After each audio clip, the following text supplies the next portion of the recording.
Hello everyone and welcome to our channel Physiosaurus.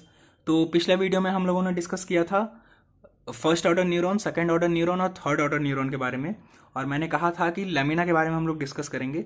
तो चलिए lamina के बारे में हम लोग समझ लेते हैं कि लैमिना क्या होता है। ठीक है, अब देखिए थोड़ा सा मैं यहाँ पे स्पाइनल कॉर्ड का एनाटॉमी आपको बता रहा हूँ। ठीक है, आप इस चीज़ को समझने की कोशिश कीजिएगा। ठीक है, स्पाइनल कॉर्ड जो होता है वो कुछ बटरफ्लाई शेप का होता है ना। ठीक है, उसका जो पिछला वाला पार्ट है, जैसे कि मान लीजिए कि ये आपका स्पाइनल कॉर्ड हो गया। स्पाइनल कॉर्ड आपका कुछ इस तरह से होता है। ठीक है, चलिए ये आपका कहलाता है एंटीरियर ग्रे हॉर्न और ये आपका दोनों हो गया पोस्टीरियर ग्रे हॉर्न। तो अब देखिए ज़्यादा डिटेल में नहीं जा रहे हैं हम, अभी आपको बेसिक सा एक ओवरव्यू दे रहे हैं स्पाइनल कॉर्ड का एनाटॉमी के बारे में। स्पाइनल कॉर्ड का जो रीजन है वो आपका डिवाइडेड है लैमिना के तौर पे। ठीक है, ऑल टोटल 10 लैमिना होते हैं और हर लैमिना में अलग अलग सेल्स वगैरह प्रेजेंट होते हैं। ठीक है, इस तरह से क्यों बांटा गया है लैमिना में? क्योंकि पढ़ने में ताकि हम लोगों को आसानी हो सके। ठीक है, तो अभी हम लोग बात कर रहे हैं बस 3 लैमिना के बारे में। ये तो मैंने आपको बताने के लिए किया। ये आपका क्या है? Posterior grey horn.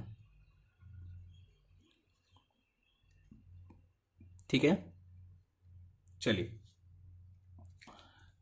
ये अभी थोड़ा सा जिक्र किया है मैंने। अब कौन कौन सा लैमिना का इन्वॉल्वमेंट है उस चीज़ को समझिए। सबसे पहला जो लैमिना है, लैमिना 1। ठीक है, वो हो गया आपका। और लैमिना 2 एंड लैमिना 3। ठीक है, अब इस चीज़ को समझिए कि लैमिना 1 में लैमिना है क्या? लैमिना मैंने आपको बताया, लैमिना एक तरह का एरिया है स्पाइनल कॉर्ड में। ठीक है, तो लैमिना 1 में क्या प्रेजेंट होता है? लैमिना 1 में प्रेजेंट होता है marginal nucleus. Okay, marginal nucleus. फिर लैमिना 2 में क्या प्रेजेंट होता है? लैमिना 2 में प्रेजेंट होता है आपका substantia gelatinosa of Rolando. Okay, तो इसी दो लैमिना के बारे में हम लोग बात करेंगे। ठीक है, चलिए अब हम लोग बात कर लेते हैं पाथवे के बारे में। ठीक है, अब इस चीज को आपको समझने होगी यहाँ पे। ठीक है, हम लोग धीरे धीरे करके डिस्कस करेंगे। अभी हम लोगों का सेंसेशन, पिछला वीडियो में हम लोगों ने सेंसेशन कहाँ तक पहुंचाया था? From receptors to posterior grey horn of spinal cord. ठीक है, स्पाइनल कॉर्ड को मैंने शॉर्ट में एससी लिखा है। ठीक है, चलिए अब पोस्टीरियर ग्रे हॉर्न तक तो पहुंच गया आपका स्पाइनल कॉर्ड। कौन लेकर के गया? फर्स्ट ऑर्डर न्यूरॉन लेकर के गया। अब वहां से आपका क्या चालू होगा? वहां से अब आपका चालू होगा सेकंड ऑर्डर न्यूरॉन। तो जो फर्स्ट ऑर्डर न्यूरॉन और सेकंड ऑर्डर न्यूरॉन के बीच में जो पेन जो ट्रांसफर हुआ, पेन का जो इम्पल्स जो ट्रांसफर हुआ उन दोनों के बीच का जंक्शन पे, वहां पे एक न्यूरो रिलीज होता है जिसको हम लोग कहते हैं ग्लूटामेट। और क्या रिलीज होगा आपका? ग्लूटामेट और सब्सटेंस पी। ठीक है, अब इस चीज को समझिए, ये दोनों न्यूरोट्रांसमीटर रिलीज हो रहा है तभी तो मैसेज आपका कैरी हुआ first order neuron to second order neuron और फिर जाएगा फिर थर्ड ऑर्डर न्यूरॉन से फिर ब्रेन में। समझ रहे हैं बात को? तो अगर किसी तरह से अगर हम लोग इसी न्यूरोट्रांसमीटर को इनहिबिट कर दें या कुछ ऐसा मैकेनिज्म कर दें कि ये दोनों रिलीज ही ना हो, तो पेन तो फिर आपको फील नहीं होगा। समझ में आ रही है ना बात? तो देखिए अब कैसे, अभी तक आपका गेट ओपन है। ठीक है, आपको दर्द फील हो रहा है। अब यहां पे क्या होता है ना, ये तो आपका अभी तक पेन सेंसेशन आ रहा था। मैंने आपको बताया कि पेन सेंसेशन के साथ साथ आपका टच वाला सेंसेशन भी आ रहा है।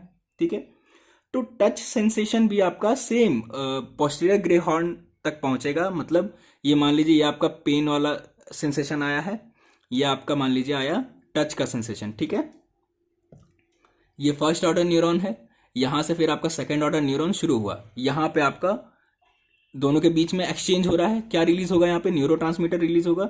न्यूरोट्रांसमीटर में कौन कौन सा रिलीज हुआ? ग्लूटामेट और सब्सटेंस पी। ठीक है, और ये आ रहा है टच का फाइबर।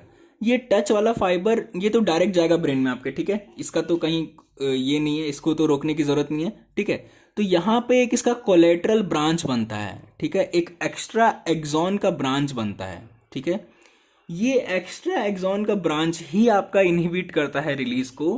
किस चीज का रिलीज को? ग्लूटामेट और सब्सटेंस पी। समझ में आ गई बात? तो पहला जो आपका पेन गेट आपका जो क्लोज होगा वो कहां पे क्लोज होगा? वो पोस्टीरियर ग्रे हॉर्न पे ही क्लोज होगा। between the junction of first order neuron and second order neuron by the inhibition of glutamate and substance P through touch sensation या impulses of touch sensation। ठीक है, चलिए ये हुआ पहला बार आपका गेट बंद हो रहा है।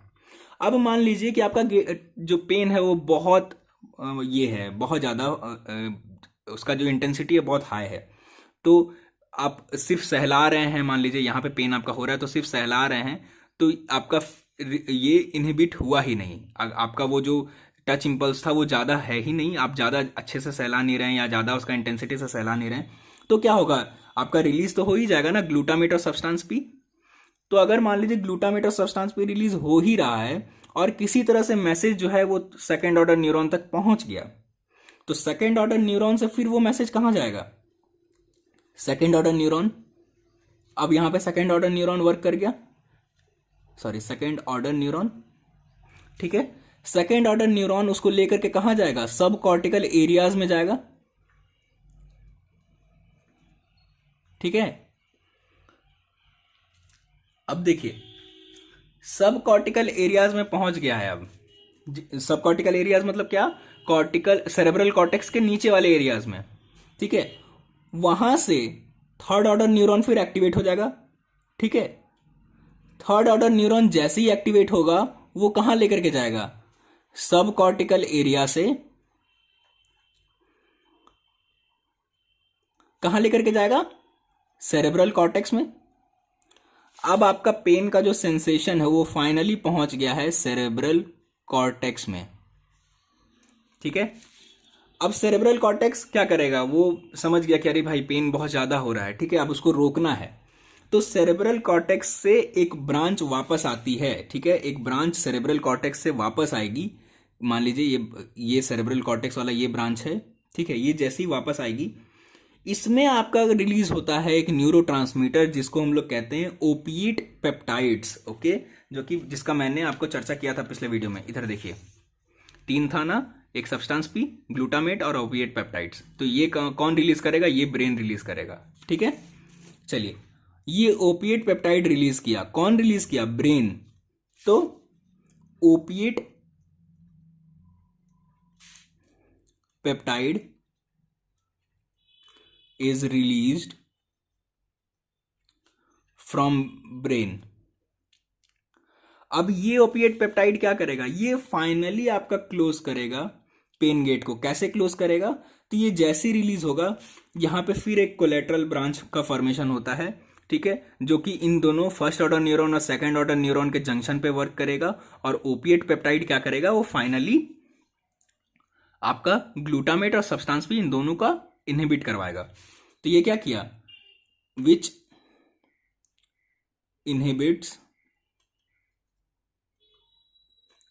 The release of substance P and glutamate. और इस वजह से आपका जो गेट है वो फाइनली क्लोज हो जाएगा और आपको पेन का सेंसेशन नहीं होगा। अच्छा, मैं एक चीज आपको बताना भूल गया, ये लैमिना का मैंने आपको चर्चा तो किया, लेकिन लैमिना का यहाँ पे सिग्निफिकेंस क्या है ये मैं बताना भूल गया।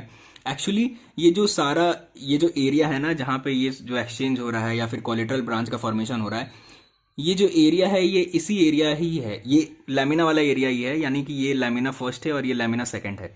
इसलिए इन दो ये जो सारा पेन गेट हो रहा है ना, ये थ्योरी जो बेस्ड है स्पाइनल कॉर्ड पे, वो कहाँ पे होता है, वो आपका लैमिना 1 और लैमिना 2-3 के पास, ठीक है। तो इसलिए मैंने लैमिना का चर्चा किया था। तो ये पूरा है आपका पेन गेट थियरी। अब अगर इसके बाद भी अगर आप लोगों को थोड़ा बहुत अगर डाउट रह जाता है तो आप मुझे कमेंट सेक्शन में बताइए, मैं आपका डाउट्स को जहाँ तक हो सके पॉसिबल, जहाँ तक हो पाएगा तो मैं आपके क्लियर करने की कोशिश करूँगा। अगर मुझे पता नहीं आएगा, पता नहीं होगा तो मैं दोबारा पढ़ूंगा, लेकिन आपका डाउट्स को जरूर क्लियर करने की कोशिश करूँगा। सो पेन गेट थ्योरी में इतना ही था। Thank you so much for watching this video, और मैं इसका नोट्स आपको जल्द से जल्द अपने वेबसाइट पे अवेलेबल करवा दूंगा।